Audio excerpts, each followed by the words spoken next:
Γεια σας παιδιά. Αν δεν σας αρέσουν τα quiz, αλλά λατρεύετε τα περίεργα γεγονότα, μείνετε συντονισμένοι γιατί έχω μερικά απίστευτα πράγματα να σας πω. Νούμερο 1. Ξέρατε ότι το μέλι δεν χαλάει ποτέ? Αρχαιολόγοι βρήκαν μέλι σε τάφους στην Αίγυπτο 3.000 χρονών και ήταν ακόμα βρόσιμο. Νούμερο 2. Οι μπανάνες είναι μούρα, αλλά οι φράουλες όχι. Ποιος το φανταζόταν? Νούμερο 3. Μια μέρα στην Αφροδίτη είναι μεγαλύτερη από έναν χρόνο στην Αφροδίτη. Μιλάμε για πολύ ωρη δουλειά. Νούμερο 4. Το χταπόδι έχει 3 καρδιές. Τι καρδιοκατακτητής. Νούμερο 5. Υπάρχουν περισσότερα αστέρια στο σύμπαν από κόκκους άμμου σε όλες τις παραλίες της γης. Σας έπεσε το σαγόνι. Νούμερο 6.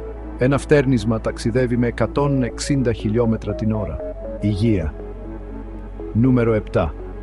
Οι αγελάδες έχουν καλύτερους φίλους και στεναχωριούνται όταν χωρίζουν. Μου φίλοι. Νούμερο 8. Μια αστραπή έχει αρκετή ενέργεια για να ψήσει 100.000 φέτες ψωμί. Τι τρελό. Νούμερο 9. Ο πύργος του Άιφελ μπορεί να γίνει 15 εκατοστά ψηλότερος το καλοκαίρι λόγω της θερμότητας. Και τέλος, νούμερο 10. Ένας μήνος από φλαμίγκο λέγεται.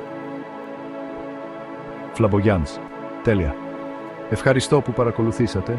Πατήστε το like για περισσότερα τέτοια.